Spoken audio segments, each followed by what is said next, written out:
আগের দিন যেখানটা শেষ করেছিলাম তার পরবর্তী অংশ তোমাদের শোনাই। আমি বললাম, শুনেছি এসব জিনিসের সঙ্গে নাকি এক একটা বিশেষ ঘটনার সম্পর্ক রয়েছে। আছে বই কি, কিন্তু সেরকম তো সব জিনিসের সঙ্গেই থাকে। যেমন আপনি যে ঘড়িটা হাতে পড়েছেন, ভদ্রলোক হাত তুলে আমার কথা বন্ধ করে দিয়ে বললেন, ঘটনা জড়িয়ে থাকে অবশ্যই, কিন্তু সব জিনিসের উপর সে ঘটনার ছাপ থেকে যায় না। কচ্ছিত কচ্ছিত এক একটা জিনিস মেলে যার মধ্যে সে ছাপটা থাকে। যেমন কালকের এই বোতামটা, ঘরের ডান দিকে একটা রাইটিং ডেস্কের উপর বোতামটা রাখা ছিল। ভদ্রলোক সেটা আমার দিকে এগিয়ে দিলেন। খয়েরি রঙের কোটের বোতাম, তার মধ্যে কোনো রকম বিশেষত্ব আমার চোখে ধরা পড়ল না। কিছু বুঝতে পারছেন? বাধ্য হয়ে না বলতে হলো। বাতিকবাবু বললেন, এই বোতাম একটি সাহেবের কোট থেকে এসেছে।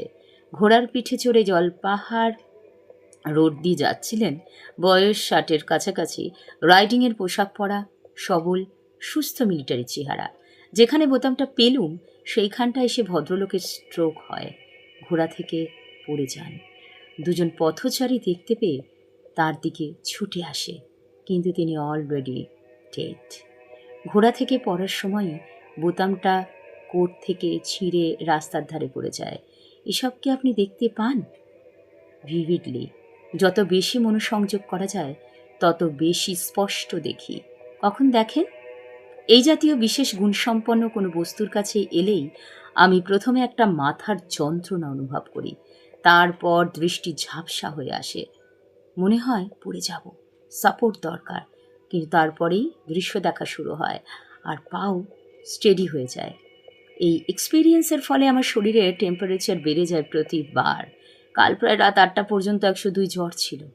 অবশ্যই জ্বরটা বেশিক্ষণ থাকে না, এখন আমি সম্পূর্ণ সুস্থ। ব্যাপারটা আজগুবি হলেও আমার বেশ মজা লাগছিল। বললাম, আরও 2-1টা উদাহরণ দিতে পারেন? বাতিকবাবু বললেন, আলমারি ভর্তি উদাহরণ। ওই যে খাতা দেখছেন, ওতে প্রত্যেকটি ঘটনার পুঙ্খানুপুঙ্খ বিবরণ আছে। আপনি কোনটা জানতে চান বলুন। আমি কিছু বলার আগে ভদ্রলোক আলমারির কাঁচ সরিয়ে তাক থেকে দুটো জিনিস বার করে টেবিলের উপর রাখলেন। একটা আজকে আমি তোমাদের পুরনো শোনাবো চামড়ার দস্তানা, একটা আর একটা অন্যরকম চশমার কাঁচ। গল্প। এই যে দস্তানাটা বাতিকবাবু। দেখছেন, বাতিকবাবু বললেন, এটা আমার প্রথম পাওয়া বাতিকবাবুর জিনিস। আসল নামটা অর্থাৎ আমার সংগ্রহের প্রথম জিজ্ঞেস আইটেম। করা হয়। এটা পাই সুইজারল্যান্ডের লুসান পদবী শহরের মুখার্জি। বাইরে একটা বনের মধ্যে। একবার দেখলে তখন আমার ভোলা মারবুর্গে কঠিন। পড়া শেষ হয়েছে। প্রায় 6 আমি ফুট দেশে লম্বা, ফেরার আগে শরীরে একটু চর্বির লেশ কন্টিনেন্টাল মাত্র ট্যুর নেই। দেখছি। পিঠটা রিসার্নে ধনুকের মতো বাঁকা, নির্জন হাতে বনের মধ্যে পায়ে দিয়ে রাস্তা। গলায় কপালে একটু অজস্র বিশ্রাম নেব বলে শিরা একটা বেঞ্চিতে উপশিরা বসেছি। চামড়া ঠেলে এমন সময় বাইরে পাশেই বেরিয়ে একটা আসতে চাইছে। গাছের গুড়ির টেনিস ধারে কলারওয়ালা সাদা ঘাসের শার্ট, ভিতর কালো দস্তানার বুড়ো আঙুলটা প্যানেলের চোখে প্যান্ট, পড়তেই মাথা সাদা মোজা, ধপ সাদা কেটস। ধপ করতে দার্জিলিং এর আরম্ভ করলো। গ্রীষ্মকালে তারপর দৃষ্টি এই ঘোলাটে ছিল তার হয়ে গেল। মার্কা মারা তারপর পোশাক। চোখের সামনে ভেসে উঠল এছাড়া তার হাতে থাকতো একটি মজবুত সুবেশ লাঠি, সম্ভ্রান্ত বন ভদ্রলোক। বাধারে মুখে এবড়ো লম্বা খেবড়ো বেঁকানো জমিতে ঘোরা সুইস পাইপ, অভ্যাস দস্তানা হলেই পরা হাতে ছড়ি নিয়ে হয়তো হেঁটে চলেছেন লাঠিটার রাস্তা প্রয়োজন দিয়ে। হতো। আচমকা আমার ঝোপের সঙ্গে পিছন থেকে দুটো বাতিকবাবুর লোক আলাপ বেরিয়ে 10 এসে বছর আগে। তাকে আক্রমণ করলো। কলকাতায় ভদ্রলোক মরিয়া হয়ে ব্যাংকে হাত চাকরি পা করি, ছুঁড়লেন। দিন ধস্তাধস্তি ছুটি ফাঁকে চলেছে। তিনি তার ডান বৈশাখের হাতে দস্তানাটি মাঝামাঝি গিয়ে হারালেন। হাজির হলাম আমার দুর্বৃত্তরা প্রিয় তার উপর দার্জিলিং ঝাঁপিয়ে শহরে। পড়ে আর তাকে প্রথম দিনই দর্শন নির্মমভাবে পেলাম হত্যা করে তার বাতিকবাবুর। কোটের কি পকেট করে থেকে টাকা, সেটা হলো কড়ি ও বলবো। হাত থেকে চা খেয়ে সোনার হোটেল থেকে গয়না বেরিয়েছি পালালেন। বিকেল সত্যি 4:30। এরকম কোনো দুপুরে ঘটনা এক পশলা ঘটেছিল বৃষ্টি কি? হয়ে গেছে। আমি 3 দিন আবার কখন হাসপাতালে হবে বলা ছিলাম। যায় না, তাই রেনকোটটা জ্বর, গায়ে দিয়েই বেরিয়েছি। মিউজিয়াম, দার্জিলিং আরো এর অনেক কিছু। সবচেয়ে মনোরম, ডক্টর সবচেয়ে নিরিবিলি রাস্তা। রোগ ধরতে জলা পারেননি। পাহাড় রোড তারপর দিয়ে হাঁটতে আপনি হাঁটতে সেরে উঠে হঠাৎ দেখি হাসপাতাল থেকে হাত বেরিয়ে এসে 50 দূরে অনুসন্ধান একটা আরম্ভ মোড়ের করলেন। মাথায় 2 একটি বছর আগে ভদ্রলোক ওই বনে রাস্তার ঠিক এক ওই পাশে জায়গায় দাঁড়িয়ে কাউন্ট হাতের ফার্ডিনান্ড লাঠির উপর প্রিসাদ ভর বলে করে একজন সামনের দিকে ধনী ঝুঁকে ব্যক্তি পড়ে ঠিক ভারী ওইভাবেই মনোযোগ দিয়ে খুন কি যেন হয়। দেখছেন। তার ছেলে দৃশ্যটা তেমন কিছু অস্বাভাবিক বলে মনে হলো না। ভদ্রলোক জঙ্গলি এমন ফুল বা সহজভাবে ঘটনাটা পোকামাকড় বলে গেলেন সম্বন্ধে আগ্রহ যে তার থাকলে কথা লোক অবিশ্বাস ওইভাবে করতে ঘাসের ইচ্ছে দিকে করছিল চেয়ে না। থাকতে পারে। বললাম, আমি আপনি ভদ্রলোকের সেই দিকে তখন একটা থেকে মৃদু আপনার সংগ্রহ কৌতূহলের শুরু দৃষ্টি করেন? দিয়ে বাতিকবাবু আবার বললেন, এগোতে শুরু এই করলাম। দস্তানাটা পাবার পর প্রায় 10 বছর আরও ধরনের কোনো অভিজ্ঞতা হয়নি।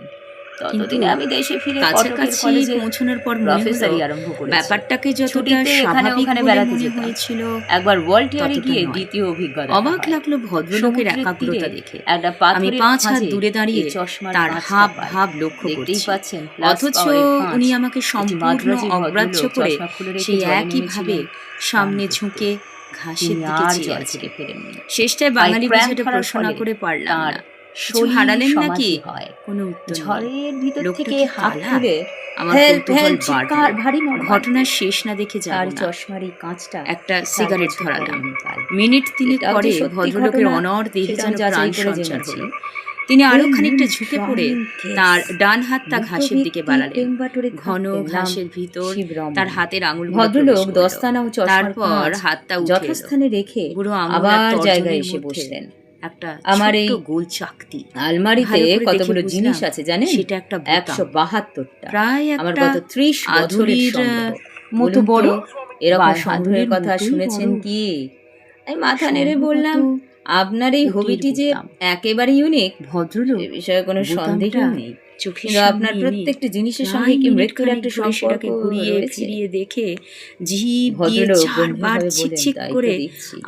শুধু আক্ষেপের মৃত্যু শব্দ নয়, করে আকস্মিক, সেটাকে শার্টের বুক অস্বাভাবিক পকেটে মৃত্যু। পুরে খুন, আমাকে সম্পূর্ণ আত্মহত্যা, অগ্রাহ্য করে অপঘাত মৃত্যু, ম্যালের হঠাৎ দিকে হৃদযন্ত্রের ক্রিয়া বন্ধ চলে হয়ে গেলেন। যাওয়া, এ জাতীয় সন্ধেবেলা ঘটনার সঙ্গে ফেরার যোগ পথে থাকলে ম্যালের মুখে তবেই ফোয়ারার এক একটা ধারে জিনিস দার্জিলিং আমার এর মধ্যে পুরনো বাসিন্দা এই ডক্টর বিশেষ ভৌমিকের সঙ্গে দেখা হলো। প্রতিক্রিয়ার সৃষ্টি করে। ইনি ইংরেজি এগুলো সবই কলেজে কি বাবার রাস্তায় বা সহপাঠী ছিলেন। মাঠে ঘাটে আমাকে পাওয়া? যথেষ্ট অধিকাংশ। স্নেহ করেন। আর তাকে আজ বাকিগুলো বিকেলের পাওয়া ঘটনাটা চোরা না বলে বাজারে, পারলাম না। নিলামে, ভৌমিক কিউরিয়ার শুনে টুনে দোকানে। বললেন, এই যে চেহারা কাঠ গ্লাসের আর সুরাপাত্রটি হাবভাবের দেখছেন, বর্ণনা থেকে তো এটা পাই বাতিকবাবু কলকাতার বলে মনে রাসেল হচ্ছে। স্ট্রিটের একটা নিলামের বাতিকবাবু? দোকানে। এই Sad পাত্রতে case। ব্র্যান্ডির সঙ্গে বিষ আসল নাম মিশিয়ে ঠিক দেওয়ার মনে ফলে নেই, পদবী ঊনবিংশ মুখার্জি। শতাব্দীতে বছর ৫ একটি হলো বিশাল দার্জিলিং এ বপুর রয়েছে। সাহেবের মৃত্যু হয় কলকাতা গ্রিনল্যান্ড শহরে। ব্যাংকের কাছে একটা বাড়িতে আমি ঘর ভাড়া নিয়ে কিছুক্ষণ থাকে। থেকেই কটকের রেভেন্স ব্যাপারটা কলেজে ফিজিক্স লক্ষ্য পড়াতো। করেও তার মধ্যে জার্মান বিশ্ববিদ্যালয়ের একটা ডিগ্রি আছে। শুনেছি ভণ্ডামির ব্রিলিয়ান্ট কোনো ছাত্র ছিল। চাকরি চিহ্ন বাকরি ধরা ছেড়ে পড়ল না ভাবছি। এখানে চলে এসেছে। পাগলামির কোনো পৈতৃক লক্ষণ সম্পত্তি রয়েছে কি? কিছু আছে বোধহয়। মনে তো হয় না। আপনার সঙ্গে আলাপ চোখে আছে? উদাস ভাবনা গোড়ার দিকে একবার যেমন আমার কাছে পাগলদের এসেছিল। মধ্যে সম্ভব, রাস্তায় হোঁচট খেয়ে পড়ে গিয়ে হাঁটুতে কবি, সেপটিক ভাবুক হবার জোগাড় ও সারিয়ে সাধকদের দিয়েছিলাম। মধ্যেও কিন্তু সম্ভব। বাতিক আমি আর বাবু নামটা বেশিক্ষণ বসলাম না। ভৌমিক বিদায় নিয়ে হো হো করে হেসে চৌকাঠ উঠলেন। পেরোনোর সময় ভদ্রলোক বললেন, আবার আসবেন। সেটা আপনাদের হচ্ছে মতো ওর লোকের এক জন্য উদ্ভট আমার শখের দরজা জন্য। সবসময় খোলা। অবশ্যই কোথায় নামকরণটা কি উঠেছেন করেছে আপনি? বলা শখ। Alice villa hotel. শখটা কি? ও, তাহলে তো তুমি 10 নিজের মিনিটের চোখে হাঁটা পথ। দেখলে। বেশ রাস্তা থেকে লাগলো একটা আপনার সঙ্গ। বোতাম তুলে কোনো পকেটে নিয়ে লোককে নিল। আদৌ ওইটাই ওর বরদাস্ত শখ, করতে হবি। পারিনি। যেখান আপনাকে সেখান থেকে জিনিস তুলে নিয়ে এসে সযত্নে সমজদার রেখে বলে দেয়। মনে হলো। যে কোনো জিনিস। বিকেলে কেন ডক্টর জানি না, ভৌমিক আমার চায়ে লোকটার বলেছিলেন। সম্বন্ধে কৌতূহল আমি ছাড়া বাড়ছিল। নিমন্ত্রিত আরো ডক্টর দুটো ভৌমিক ভদ্রলোক। বললেন, আমরা চায়ের সঙ্গে বলবো যে কোনো চানাচুর জিনিস, কিন্তু আর কেক খেতে ভদ্রলোক খেতে ক্লেম বাতিকবাবুর করবেন প্রসঙ্গটা সেগুলো অত্যন্ত না তুলে প্রিসিয়াস। পারলাম না। কারণ সেই ভৌমিক সব বললেন, জিনিসের সঙ্গে নাকি কতক্ষণ এক একটা ছিলে? ঘটনা জড়িয়ে আছে। আজ কিন্তু গল্পের এই পর্বটা সেটা এখানেই উনি শেষ জানেন কি করছি। করে? আবার ডক্টর ফিরে আসবো ভৌমিক পরবর্তী তার অংশ হাত নিয়ে ঘড়িটা একবার দেখে নিয়ে তোমাদের কাছে। বললেন, সেটা তুমি সবাই ওকেই জিজ্ঞেস করে দেখো খুব না। ভালো থেকো। উনি ভিজিটার পেলে অনেক খুশি হন। অনেক ধন্যবাদ। কারণ